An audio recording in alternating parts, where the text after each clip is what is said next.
오늘 우리에게 주신 하나님의 말씀 역대하 32장의 말씀입니다.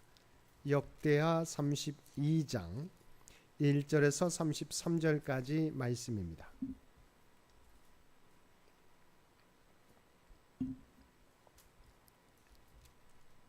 역대하 32장 우리 한 절씩 교독합니다.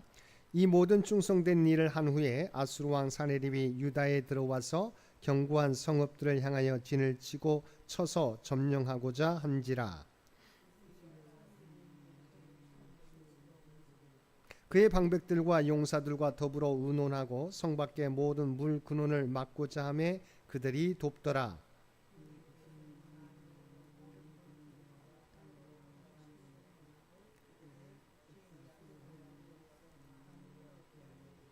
히스기야가 힘을 내어 무너진 모든 성벽을 보수하되 망대까지 높이 쌓고 또 외성을 쌓고 다윗성의 밀로를 견고하게 하고 무기와 방패를 많이 만들고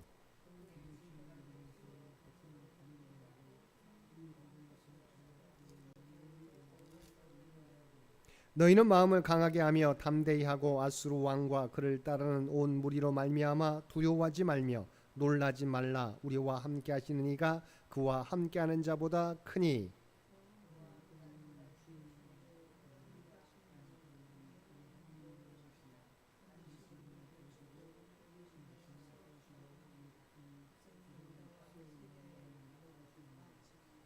그 후에 아수르 왕 사네립이 그의 온 군대를 거느리고 라게스를 치며 그의 신하들을 예루살렘에 보내어 유다 왕 히스기야와 예루살렘에 있는 유다 무리에게 말하여 이르기를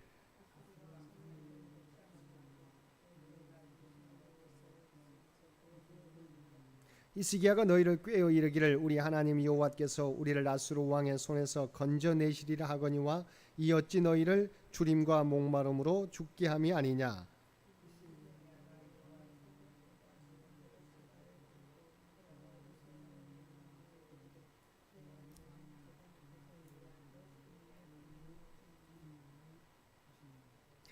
나와 내 조상들이 이방 모든 백성들에게 행한 것을 너희가 알지 못하느냐. 모든 나라의 신들이 능히 그들의 땅을 내 손에서 건져낼 수 있었느냐.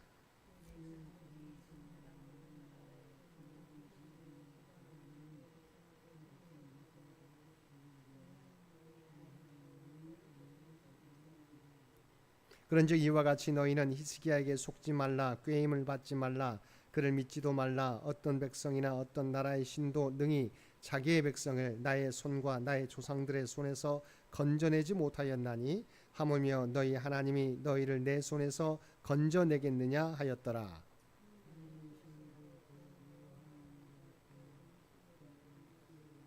사네립이 또 편지를 써 보내어 이스라엘 하나님 여호와를 욕하고 비방하여 이르기를 모든 나라의 신들이 그들의 백성을 내 손에서 구원하여 내지 못한 것 같이 히스기야의 신들도 그의 백성을 내 손에서 구원하여 내지 못하리라 하고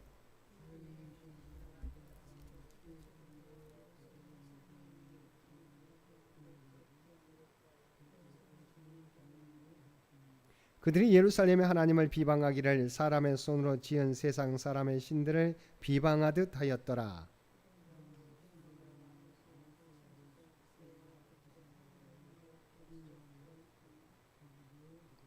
여호와께 산천사를 보내어 아수르 왕의 진영에서 모든 큰 용사와 대장과 지휘관들을 멸하신지라. 아수르 왕이 낯이 뜨거워 그의 고국으로 돌아갔더니 그의 시내 전에 들어갔을 때에 그의 몸에서 난 자들이 거기서 칼로 죽였더라.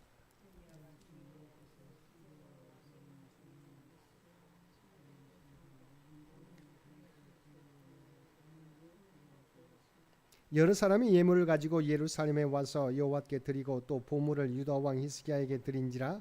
이후부터 히스기야가 모든 나라의 눈에 존귀하게 되었더라.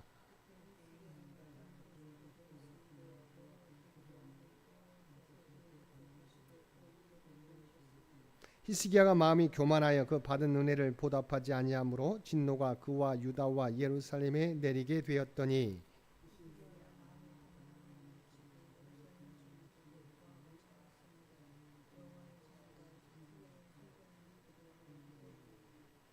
히스기야가 부와 영광에 지극한지라 이에 은금과 보석과 향품과 방패와 온갖 보배로운 그릇들을 위하여 창고를 세우며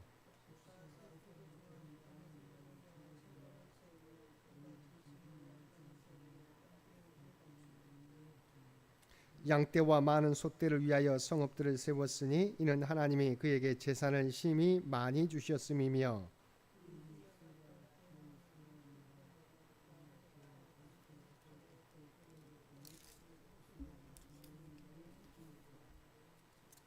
그러나 바벨론 방백들이 히스기야에게 사신을 보내어 그 땅에서 나타난 이적을 물을 때 하나님이 히스기야를 떠나시고 그의 심중에 있는 것을 다 알고자 하사 시험하셨더라.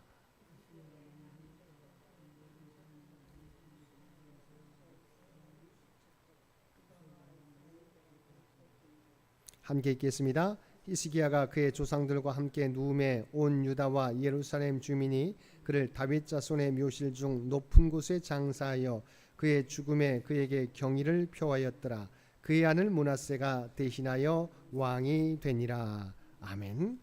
오늘도 말씀과 기도로 목요일 하루를 시작하는 모든 성도들 가운데 하나님의 놀라운 은혜가 언제나 함께하여 주시기를 주님의 이름으로 간절히 축원드립니다. 오늘 살펴볼 말씀은 역대하 32장의 말씀입니다. 32장은 BC 699년에 일어난 아수르 2차 침공 사건 및 히스기야와 관련한 기타 사실을 다루고 있습니다. 1절에서 8절까지 말씀은 아수르 왕 사네립의 남유다 침공과 히스기야의 대응에 대하여 다루고 있습니다. 이처럼 역대기 저자가 왕하 열왕기하 18장 13절에서 16절에 기록된 사네립의 제1차 침공 기사는 생략하고 18장 17절 이하에 나오는 제2차 침공만을 소개하는 것은 비신앙적 대응을 하였던 제1차 침공에 히스기야의 태도를 굳이 소개할 필요가 없었기 때문입니다. 즉 역대기 저자는 신앙적 대응을 하였던 제2차 침공 시 히스기야의 면모만을 소개하여 역대기 독자들로 하여금 이를 본받게 하고자 하였던 것입니다. 1절을 보면 이 모든 충성된 일을 한 후에 아수르 왕 사네립이 유다에 들어와서 견고한 성읍들을 향하여 진을 치고 쳐서 점령하고자 한지라라고 말씀하고 있습니다. 그래서 이 모든 충성된 일이란 히스기야의 종교 개혁을 말합니다. 즉 우상과 산당을 제거하고 속죄제를 드린 것과 유월절을 준수하고 제사장과 레위인 조직을 정비하며 11조 제도를 회복한 일련의 개혁 조치를 말합니다. 이를 충성된 일이라고 표현한 것은 이 일이 하나님께 대한 충성과 열심에서 비롯된 일이기 때문입니다. 그런데 본문은 이러한 일련의 개혁 조치가 있은 후 아수르의 사네립이 남유다를 침공하였다고 하였습니다. 즉 역대기 저자는 사네립의 침공 사건은 히스기야가 종교 개혁을 하고 하나님의 은혜를 입어 형통할 때 발생했음을 밝히고 있습니다. 따라서 우리는 이러한 사네립의 침공 사건 앞에서 히스기야가 하나님께 충성하였음에도 불구하고 위기와 고통을 당한 데 대하여 한편으로 의아함을 가질 수 있습니다. 왜냐하면 하나님은 하나님을 경외하는 자를 지키시고 보호하신다는 것이 성경의 기본 사상이기 때문입니다. 하나님께서 하나님을 경외하는 자를 지키시고 보호하신다고 해서 그들이 전혀 위기를 만나지 않거나 고통을 당하지 않는다는 것은 아닙니다. 하나님을 경외하는 자라도 세상에서는 위기도 만나고 고통을 당할 수 있습니다. 왜냐하면 우리가 살아가는 이 세상은 비록 하나님의 주권 아래 있기는 하지만 일시적이나마 하나님의 원수인 사탄이 공중 원세를 잡고 있는 곳이기 때문입니다. 그래야 사탄은 하나님을 경외하는 자를 내버려 두지 않습니다. 사탄은 할 수 있는 대로 하나님을 경외하는 자를 유혹하여 하나님을 배반하게 하려고 합니다. 그리고 그러한 시도가 통하지 않게 되면 나중에는 하나님을 경외하는 자들을 물리적인 힘을 동원하여 핍박합니다. 오늘 본문의 사네립의 남유다 침공이 바로 이 경우에 해당한다고 볼 수 있습니다. 다음으로 2절에서 5절까지 말씀에서는 히스기야가 예루살렘 성 밖의 샘들을 막고 무너진 성벽을 수리하며 망대와 외성을 쌓는가 하면 창과 방패를 많이 만드는 등 사내립의 예루살렘 공격에 대비한 사실을 언급하고 있습니다. 6절에서 8절까지 말씀에서는 히스기야가 일전을 앞둔 남유다의 군사들을 하나님에 대한 신앙에 근거하여 위로하고 격려한 사실을 언급하고 있습니다. 9절에서 16절에서는 라게스를 점령한 사내립이 히스기야와 예루살렘 사람들에게 신복을 보내어 1차로 항복을 요구한 사실을 언급하고 있습니다. 그래서 특별히 사내립은 여호와 하나님을 모독하며 히스기야와 예루살렘 주민들을 분열시키는 고도의 심리 전술을 펴서 히스기야와 예루살렘 주민들의 길을 꺾음으로써 스스로 항복하게 하고자 하였습니다. 17절에서 19절까지 말씀에서는 사내립이 히스기야에게 편지를 보내어 2차로 항복을 요구한 사실을 언급하고 있습니다. 20절과 21절은 사내립의 항복 요구를 받은 히스기야가 이사야 선지자와 함께 하나님께 간구한 사실과 하나님께서 히스기야의 기도를 들으시고 한 천사를 보내어 아수르 군대를 치게 하신 사실 및 사내립이 패퇴하여 고국으로 돌아가 자신의 신전에서 자신의 아들들에게 살해당한 사실을 언급하고 있습니다. 22절과 23절은 남유다가 아수르와의 전쟁에서 승리를 거둠으로써 히스기야가 주변 나라들로부터 존경을 받게 된 사실을 언급하고 있습니다. 24절에서 26절은 히스기야의 15년 생명 연장 이적 사건과 히스기야의 교만과 회개에 대하여 언급하고 있습니다. 또한 이어지는 27절에서 30절은 히스기야의 생전의 본연과 형통에 대하여 언급합니다. 31절은 히스기야의 질병 치유 이적 이후에 있었던 바벨론 사절의 방문이 히스기야의 믿음을 확인하기 위한 하나님의 시험이었다는 것 사실을 언급하고 있습니다. 끝으로 32절과 33절은 히스기야의 죽음과 관련하여 언급하고 있습니다. 여기서 히스기야의 교만과 회개는 와병과 생명 연장 선고를 받은 이후 바벨론 사절의 방문 시에 남유다의 본영과 강성의 원인이 하나님께 있음에도 불구하고 교만해져서 그것이 마치 자신의 능력에 의해 된 것인 양 바벨론 사적들에게 남유다의 주요 시설물들을 공개하며 자랑하였다가 이사야 선지자로부터 책망을 받고 회개한 사실을 말합니다.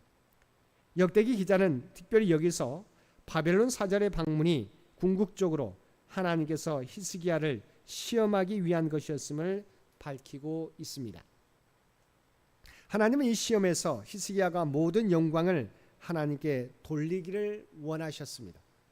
그러나 히스기야는 이런 하나님의 뜻과는 달리 교만에 빠짐으로써 하나님으로부터 남유다가 바벨론에 의해 멸망할 것이라는 예고를 듣게 됩니다. 물론 그는 즉시 회개함으로 당대에는 심판을 받지 않게 되었지만 이는 그의 인간적 한계를 보여주는 사건이 아닐 수 없습니다. 열왕기서 기자는 이에 대한 모든 사실을 아주 상세하게 다루고 있지만 역대기 기자는 이를 히스기야의 통치 기사의 기타 사실로 아주 간단하게 진술하고 있는데 이는 다윗 왕조를 비교적 긍정적으로 다루려는 그의 기록 의도상 굳이 히스기야의 실수를 부각시키지 않으려 했기 때문입니다. 사랑하는 성도 여러분, 우리는 이와 같이 어려움을 당했을 때는 하나님을 의지하다가도 문제가 해결되면 어느새 교만해져서 하나님의 영광을 드러내기보다는 나를 드러내려고 할 때가 많이 있습니다. 그 결과는 히스기야의 경우에서와 같이 너무 안타까울 때가 많이 있습니다. 그러므로 마지막까지 겸손을 유지하는 것이 우리 믿는 성도의 모습이어야 합니다. 오늘도 여기까지 우리를 인도해 주신 분이 하나님이심을 기억하고 날마다 겸손하게 주님의 말씀 따라 살아가는 저와 여러분 모두가 되시기를 주님의 이름으로 간절히 축원드립니다. 함께 기도드리겠습니다. 사랑과 은혜가 충만하신 아버지 하나님, 우리의 모습 속에서 나를 드러내려는 유혹을 이겨내게 하여 주옵소서. 언제나 겸손하게 나의 나된 것은 하나님의 은혜임을 날마다 고백하는 저희들 되게 하여 주옵소서.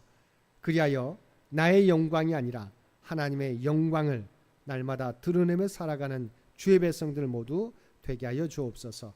특별히 오늘도 이 나라와 이 민족을 기억하여 주시고 우리 하나님의 뜻 가운데 통치하시고 인도하여 주옵소서. 또한 지난 100년 동안 창현교회를 지켜주신 아버지 하나님, 다음 선교 100년을 준비하며 나아가는 창현재단이 되게 하여 주시옵소서. 창현교회에 속한 모든 믿음의 권속들, 그의 가정과 직장과 사업과 자녀들의 앞길 가운데 함께해 주시어서 형통함으로 역사하여 주옵소서. 특별히 육신의 연약함 가운데 있는 주의 백성들을 기억하여 주시기 원합니다.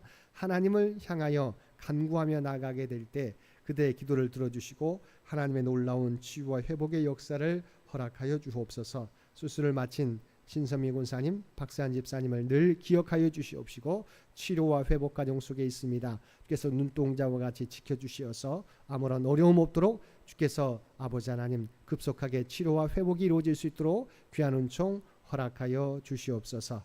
또한 우리 사랑하는 자녀들의 믿음이 흔들리지 않게 되기를 원합니다. 늘 말씀 위에 자신의 인생을 세워가게 도와주시옵시고 하나님 신 꿈과 비전을 하나님의 지혜와 능력으로 준비하며 나아가게 될 때 하나님께서 하나하나 성취시켜 주시옵소서. 하나님의 영광을 드러내는 귀한 자녀들 모두 되게 하여 주옵소서. 특별히 이번 주 금요일부터 주일까지 교회와 학교와 우리 중고등부 여름 수련회가 진행됩니다. 아버지 하나님, 이번 여름 수련을 통해서 우리 사랑하는 자녀들이 기쁘게 하나님의 말씀을 배우게 도와주시옵시고 하나님을 더욱더 알아가는 귀한 은혜의 시간 될 수 있도록 역사하여 주옵소서. 우리 부목사님과 수고하는 모든 일꾼들 아버지 하나님 그들의 모든 봉사와 헌신을 기억하여 주시고 하늘복으로 갚아 주옵소서. 오늘도 우리에게 복된 하루를 허락해 주신 것 진심으로 감사드립니다. 날마다 주님과 동행하며 살아가는 우리 모두가 되게 하여 주옵소서. 하나님의 구원받은 백성이라고 하는 정체성을 잃어버리지 않게 하여 주시옵소서. 오늘도 우리가 발을 딛고 살아가는 삶의 현장 가운데 그리스도의 아름다운 향기와 선한 영향력을 나타내며 살아가는 우리 모두가 되게 하여 주옵소서. 이 모든 간구 우리를 구원하여 주신 예수님의 이름으로 간절히 기도드리옵나이다. 아멘. 여러분 기도하실 때 오늘 주신 말씀